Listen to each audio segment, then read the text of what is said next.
Alrighty, we're still at Haver, and there's two or three things. I had mentioned earlier that we did a lot of tobogganing on Sunday afternoons, and one particular time that we were tobogganing, we were going up on a quite a high hill. You could get about a quarter-mile run with the toboggans, and there it was a wide open hill with the exception of one telephone pole right out in the middle of it. And so Joel and I who was our middle son, and I were riding this toboggan, and when you went down off of it, the snow was it was pretty steep, and the snow would fog up and come up around you, and you just couldn't hardly see. And when I could finally see, we were headed straight for that telephone pole. I mean, a dead center. And I hollered at Joel and told him to bail off, and I rolled off, and I was trying to roll off to where that had my feet high enough to where I could roll and tumble, but I didn't quite get that accomplished, and I drug a foot and flipped me over and tore my right knee up pretty bad. And but when this happened, it turned the toboggan just enough that Joel missed the telephone pole and didn't even know I was gone, and went on down. But anyway, they went up and got me. I could not walk on my leg, and we went to the hospital, and I had tore the tendons and the ligaments around my leg, around my knee, and my doctor was an old foreign missionary from a different denomination, but he had been a missionary to China back before communism came in, and this old he was an old fellow. He's probably 65 at that time, and of course I was youngster at 30. And but he told me, he said, "Now, preacher," he said, "if you'll do what I tell you to do," he said, "this is going to heal up, and you will never be bothered with it if you do what I tell you to do." He said, "I want you on crutches for 3 months, period. I don't want you to put any weight on it. I want you on crutches." And he said, "Even when you preach, I want you on crutches." And so he went on to say that whenever we get done with the crutches in 3 months, I want you on a cane for a year.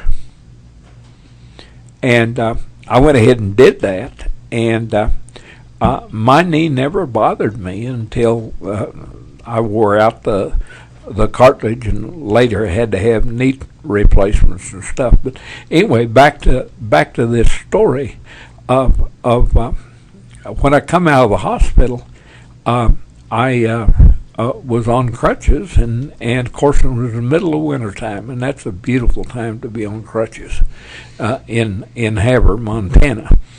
And Art Stacer, who was supposed to have been the pastor at Haver, but the Lord changed that. His wife's sister was coming from the eastern part of Canada over to visit with them, and she was going to be coming in by train to a town about Medicine Hat, about 100 miles north of Havre, about 50 miles into Canada. And so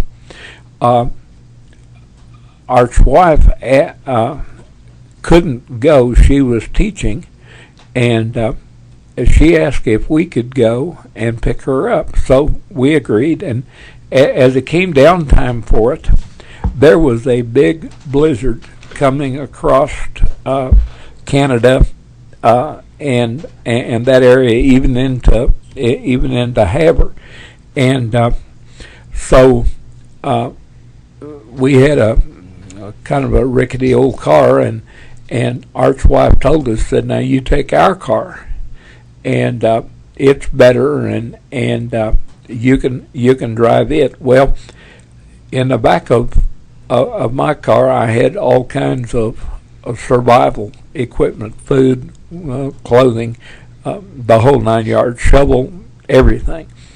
And so I agreed to take their car. And I got to the Canadian border, and the guards at the Canadian border says, "We can't let you through." Says, "There's a blizzard coming." And I said, "Yeah, but it's not due to hit till tonight, and I just need to get in to Medicine Hat, and I can get out before it hits." And they argued with me, and I said, "Well, I've got all kinds of survival stuff in the back end of my car." And they said, "Well, let's see what you got." And then I thought, oh. And we went back and opened up the trunk, and I had a card table. And I finally talked them into it, but boy, they sure didn't want to. And so we got up there and got Ruth picked up and got back. And you need to realize that from the border to Medicine Hat was 50 miles. There was one house alongside the road in that 50 miles, and it was 45 miles from the border up to that one house.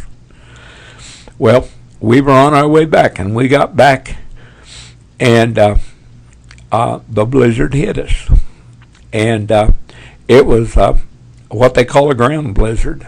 You could look up and see blue sky, but the snow was blowing so hard that visibility was down to 30, 40 yards, just looking down the road. And so what I was doing, I was following the grass that was growing up alongside the road to stay centered. And all at once that grass jumped over there about 20 feet. And I took a swing right into the grader ditch, because the grass had been cut there, and that was the grass that was alongside of a fence. And so I pulled in and couldn't get the car out. And Ruth wanted to get out and walk, and I was smart enough not to. And of course now I'm on crutches. And so we sat there for about an hour and a half. And here came a pickup and wanted to know what in the world we were doing out there. And we explained, and they said, well, it's worse south than it is back north. And so said, you're within a quarter mile of this guy's farmhouse, so we'll take you back up there. And so went up, and that guy got his tractor out in this blizzard and pulled us out. And we turned around and went back to Medicine Hat and got a motel and got settled in the motel and decided to go about 100 yards to a restaurant to eat, and just got set down, and that blizzard struck full force. It dropped visibility to about 20 yards. And I mean, it snowed like a banshee. Well, we spent the night, and like blizzards, next morning, after a couple of 3 hours, they were out breaking roads, and we drove, instead of going on down like we should have, we went from Medicine Hat clear around by Shelby. It was 250, 300 miles. It's close to 300 miles to get back to Havre. But all this was done with me on crutches. And but we got Ruth, and but we were stranded in that blizzard for and that night there was a good number of people that froze to death, and lives were lost in this blizzard, and we would have been right out in the middle of it if and was in the middle of it, but the Lord took care of us. And it's one of the things that Havre is known for is its cold winters. We saw the last winter that we lived in Montana, which would have been in 69 or 70, I guess. We went. We saw 57 below zero, not chill factor, actual temperature, 57 below zero. That same year, in the summertime, we saw 119 degrees above. We saw a span of over 160 degrees in 1 year. That year we got 2 foot of snow the first day of November. 90 days later, we still had 2 foot of snow. It had been rolled around and blown around and shoveled and everything else, but we still had the same snow. It never got above freezing for 90 days.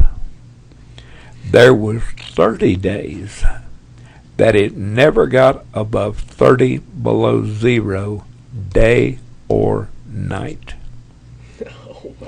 Our children never missed 1 day of school, and we never missed 1 worship service at church. To make any difference how cold it got, how much snow we got, school and churches and businesses still stayed open. There was so much ice down at the post office downtown that there was 6 inches of ice on the street.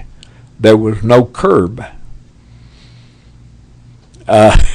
You just had to be really careful because there was 6 inches of solid ice, and so we saw that 57 below zero to 119 above in that last year that we were there. As I mentioned, Deloris was in school. She was at a point of graduation. She had spent 4 years in school. She lacked 3 hours of her minor and her student teaching, and she would have graduated. And the Lord began to deal in our hearts that our church had become more Anglo or white than it had Indian, and we began to feel, as well as the Home Mission Board at that time began to feel, that we needed to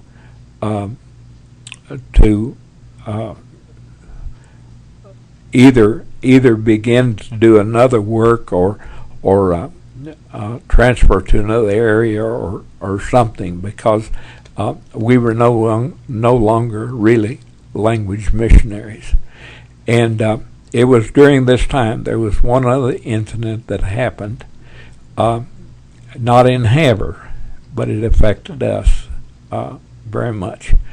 And this was on May the 2nd of 1969.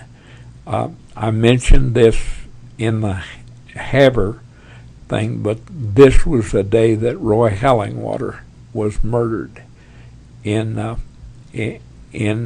Elk City, Oklahoma, and but it was on May the 2nd while we were still in Havre, Montana, and I believe that I shared, but I think I'll go ahead and just reiterate just a little bit here.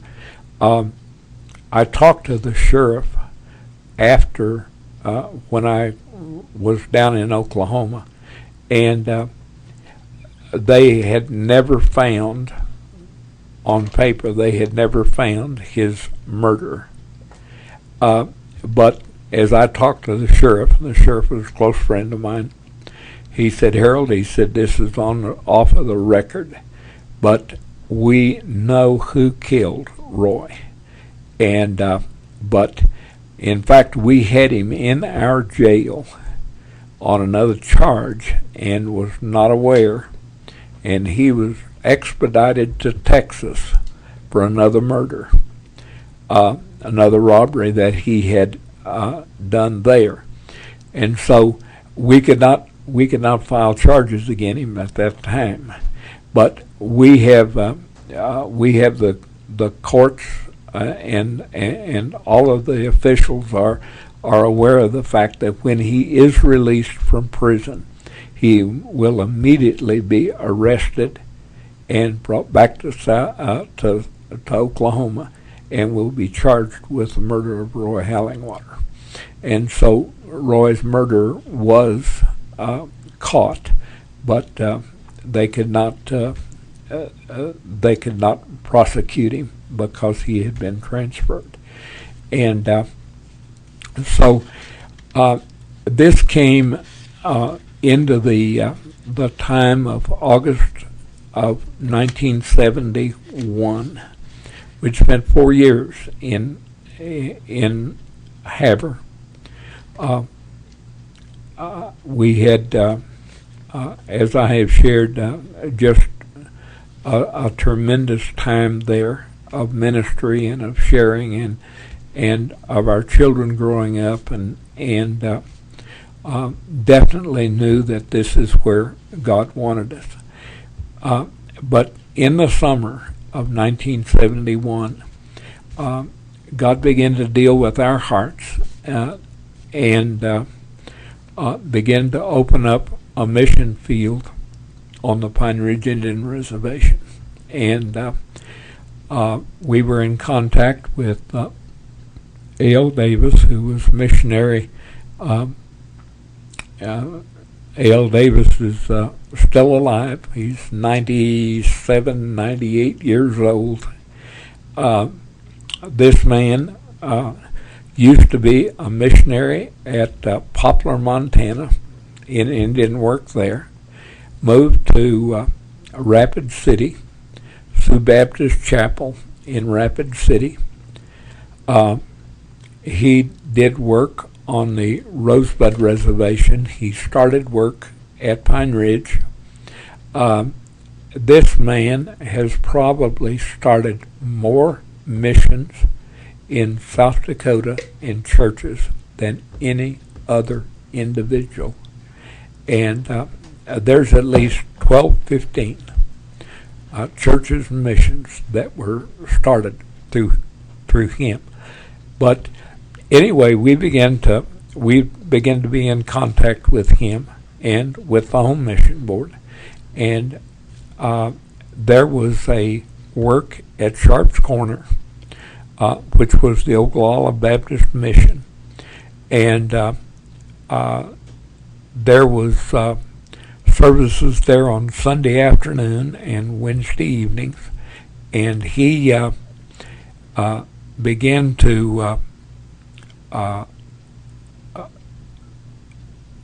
feel like that there needed to be a work, that probably the primary place that the work needed to be done was at Pine Ridge instead of out at Sharp's Corner, and that's kind of where we began to begin to look at. And so dealing with the Home Mission Board and with AL, we decided to move to Pine Ridge. Now, there was a home that was available, or was going to be available along the first part of August. And it was agreed that if we would move ourselves, that the Home Mission Board would give us enough money to buy this this home, or a down payment on this home. And so we began to make plans to move. And you ought to have seen the caravan that moved out of Havre, Montana. There was a Rambler station wagon pulling the largest,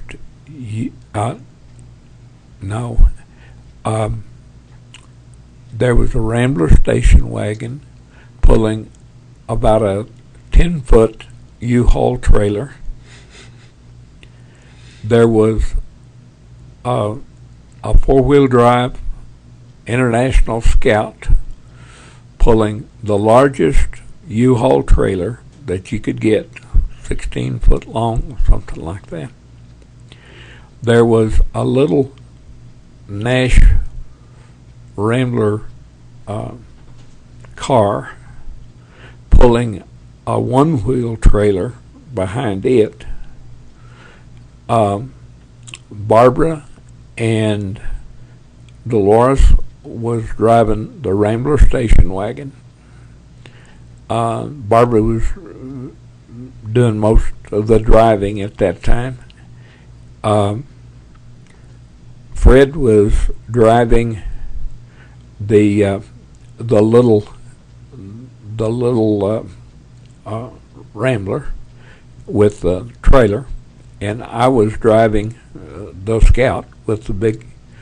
And we started out with on our way to South Dakota. Now, I had been to Pine Ridge. I had been down. I'd gone in view of a call, and but just me, because Deloris was in school and the kids were in school, and everything. And when we first started talking about moving to Pine Ridge, this was early in the summer, and Deloris and I did not tell our kids. Barbara was FHA president for the coming year. Deloris was still in school. Fred was getting ready to play football, and all of the things, the kids were involved in everything in the world.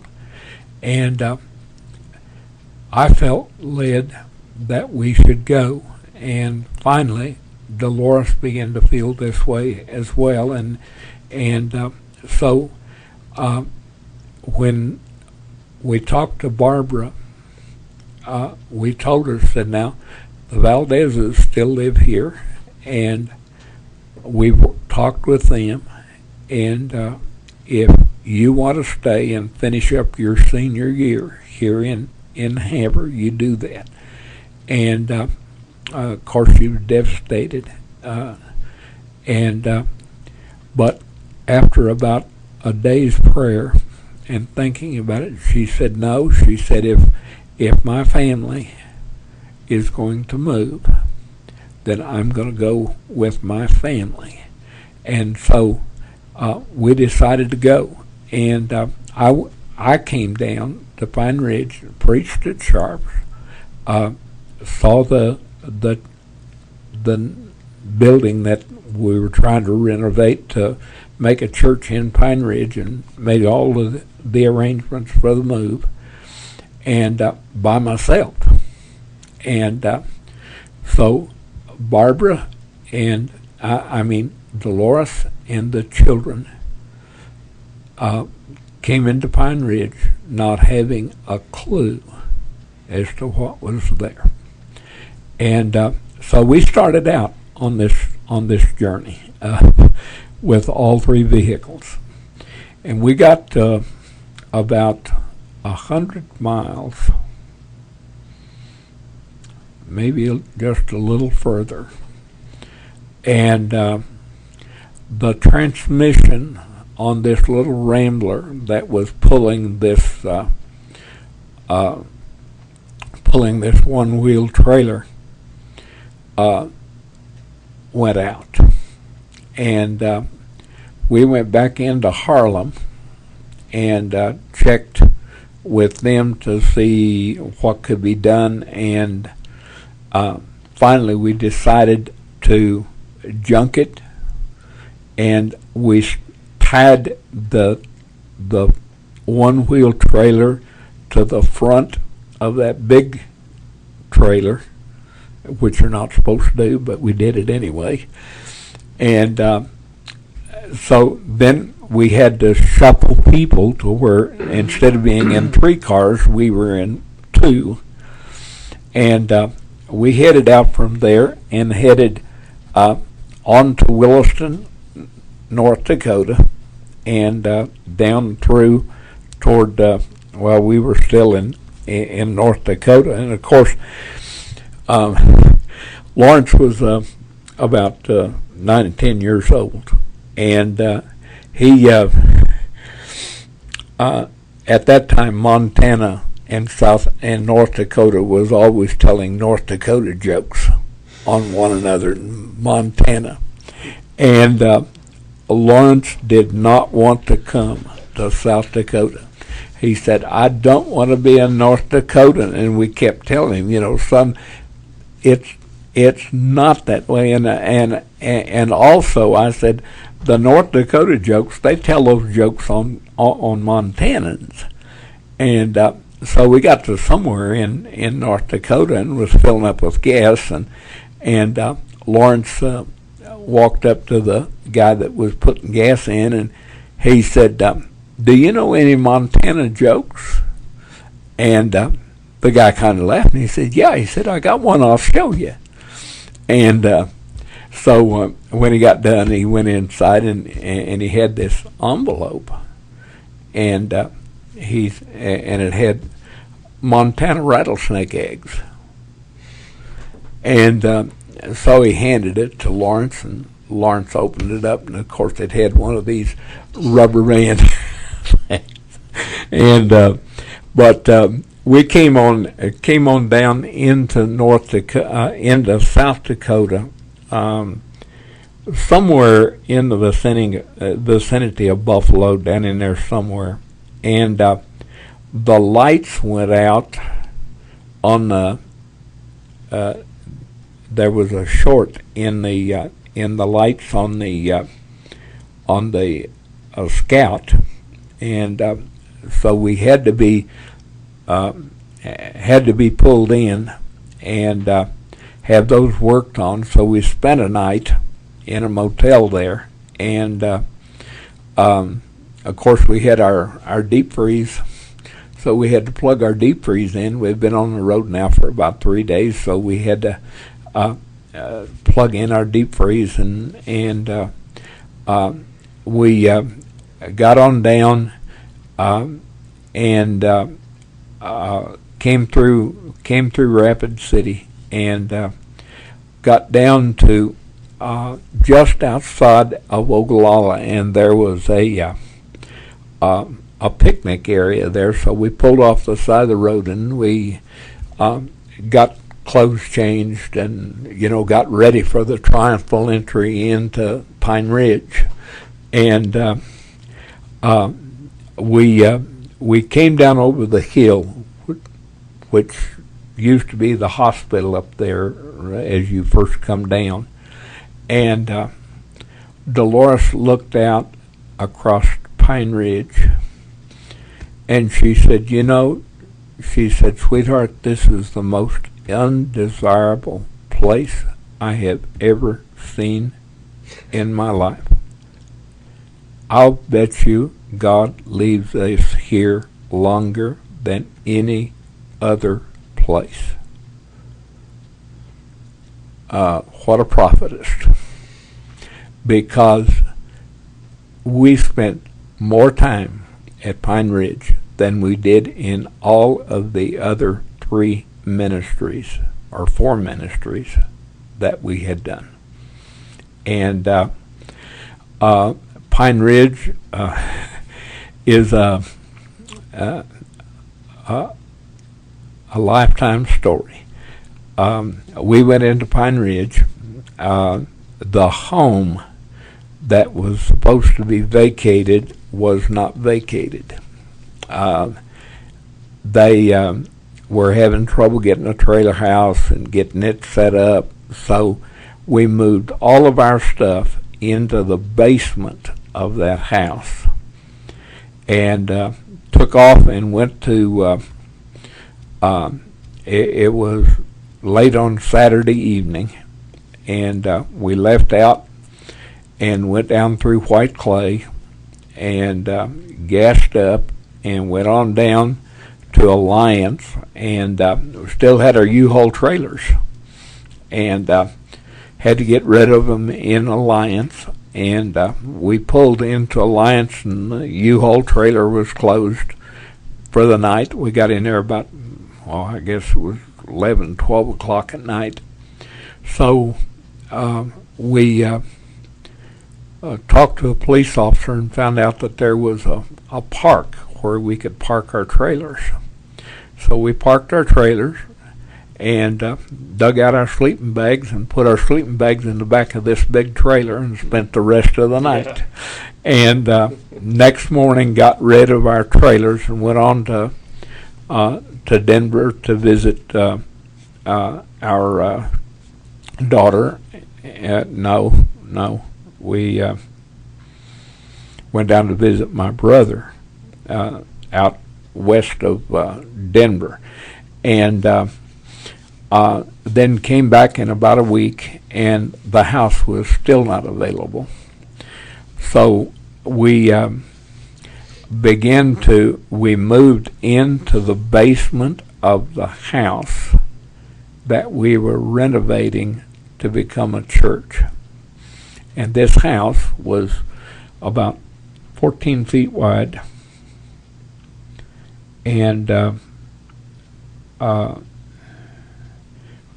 maybe it was 16 feet wide. 16 feet wide, and it was in an L shape.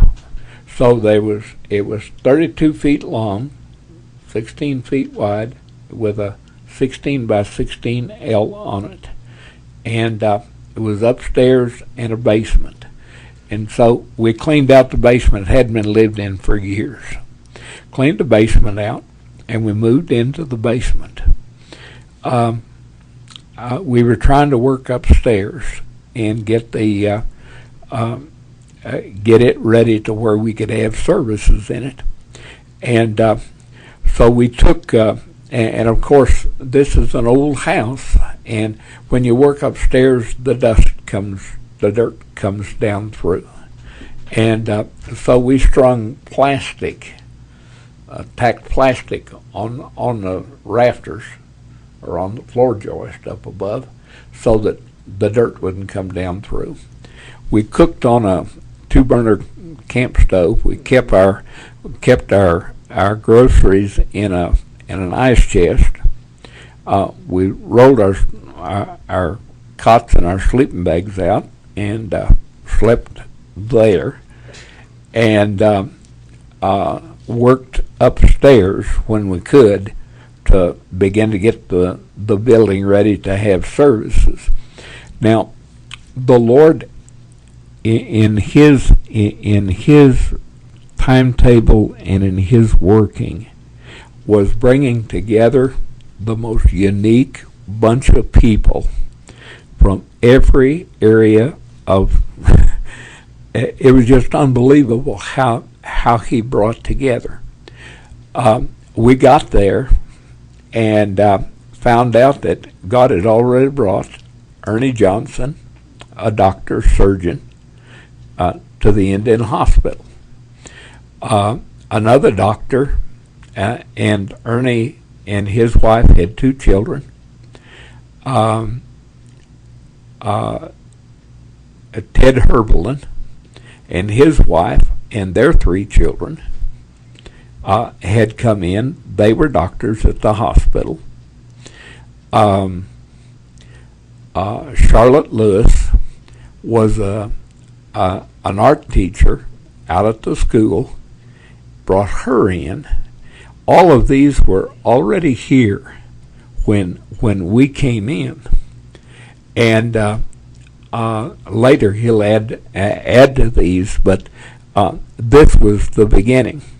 So, and this we were still couldn't get into our home, so we took off a couple of weeks and toured the Black Hills, and there was hardly any roads or campgrounds that we didn't experience while we were up in there. We were up at Bluebell Lodge for one night, and we was sitting around a campfire, and Barbara and Deloris and I and the boys were out prowling around, climbing mountains, and all at once here come the boys, and they came in real quiet. And when boys are quiet, look out. And so I said, "Okay, boys," I said, "what are you up to?" "Nothing, and so I finally pumped out of them that they had gone back up on the mountain, and they had seen a lone bull buffalo. And so Fred at that buffalo, and here it comes. So the boys hightailed it down into the campground and around the campfire, and the buffalo never did come in. But this was the beginning with these boys. We finally got into our house, but not before school started, and we began to wonder about what school situation was going to be, and since it was a government school, we didn't know just exactly what would work out, and so we enrolled them, and they were. We were told that it would not cost anything for them to attend because it was a government school. Now that's no longer true. Things have really changed at Pine Ridge since then. But back then, they went to public school, the government school, and Barbara was a senior, Fred was a junior, Joel was a freshman, and Lawrence was 6th grader. And we probably our kids were the biggest asset that we had in beginning our work in Pine Ridge, because they were involved in the school. Barbara came out of the Haver School, which had 2,000 kids in it, and a dress code. So she came to school wearing a skirt nylons, a blouse, so on and so forth, and was confronted with a bunch of girls in blue jeans and all kinds of ragged shirts and stuff. And who do you think you are? All dressed up and this type of thing. It was pretty tough on the kids. Those early days at Pine Ridge. There was some laughable times. They drove our scout. It was 2 miles from the church out to OCS, and so they drove the scout out there, and they would never know where that scout was going to be. The scout's not a very big vehicle, and those crazy kids would take that thing and they'd set it between two buildings crossways, or they would set it up on a sidewalk. That there was no telling what was going to happen to them, and the kids began to realize and began to just laugh with them and not make an issue of it. And but they I remember Barbara. She early on in that time, she had she thought she'd have a party for the girls that was out at Sharp's Corner that came to church. So there was 6, 7 of them come in, and she'd go upstairs to make popcorn or get stuff, and these kids stole everything she had. Her jewelry, rings, earrings, and some of these kids had the audacity to wear them to church when they got home. And Barbara would just tell them, "Give me my earrings." And it was tough on our kids.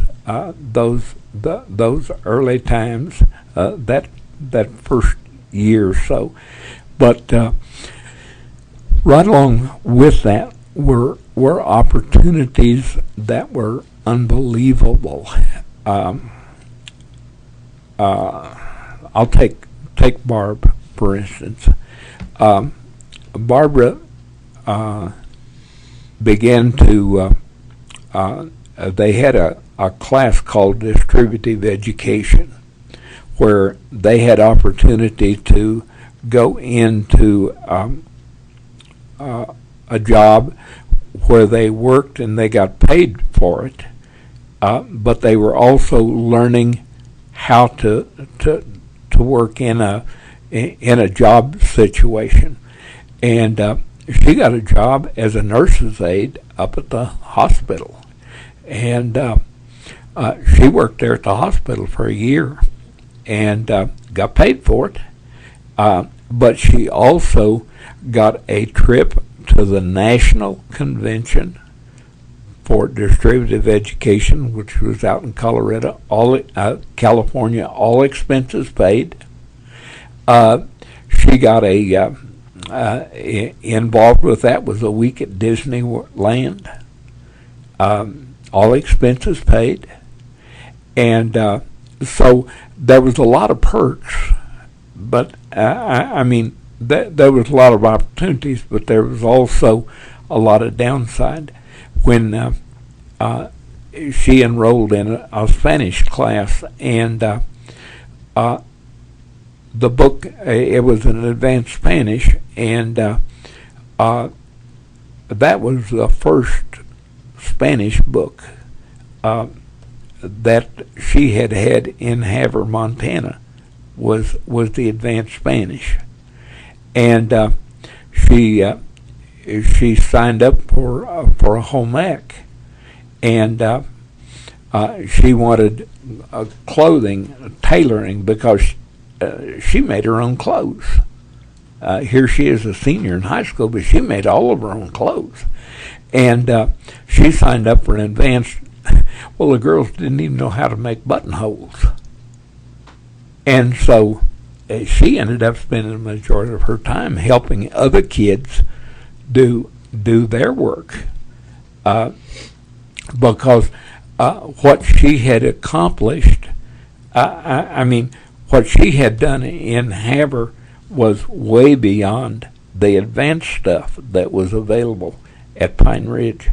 And over the years, we have found that probably the majority of kids who graduate from Pine Ridge have no more than a sophomore education in a regular public school, if they have that much. And so that's where Barbara went. Now Fred got into this distributive education thing, and he got a job with the Rangers, which are the fish and game people on the res, and so he worked with Jack on that, and they had a 2,000-acre hunting preserve where they had buffalo and elk, and he worked with that. He worked mowed grass, especially out around the airport.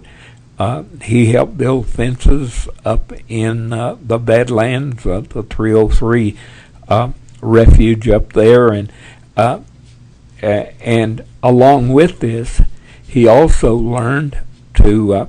One of his jobs during the summertime was driving. I think it was a 10-ton truck from Pine Ridge to Hot Springs, picking up gravel, and he'd make 2 trips a day. But he learned how to run a big truck, and later on down in his life, that opened a door for him. And Joel began to. He was involved in sports, and so was Fred, as far as that's concerned. They wrestled. They played football. They ran track. Joel received the Billy Mills Sports Award, which is the highest sports award on the res, and he is the only non-Indian to have ever gotten it, and he's the only one who will ever get it, because they changed the rules after he got it. But he lettered in 4 sports 4 years in a row, and all of his high school days, and received this Billy Mills Sports Award. Now, Billy Mills was a long-distance runner for that ran in the Olympics and won the Japanese the gold medal in Japan for this long distance, and we have met Billy Mills, know him personally, and Joel got a scholarship that took him to Madison, South Dakota, where he did some wrestling when he was after he graduated. But all of the kids had the involvement in the school there, and as a result of this, they were not only getting an education and a different education. Now, I mentioned distributive education. Even Joel got into distributive education when we were building our church building in Pine Ridge. He got a job working for me as a carpenter, learning the carpenter trade. He got paid for me showing him how to build a building, and it just there were so many different areas that and Lawrence did not graduate from OCS. All three of the other kids did,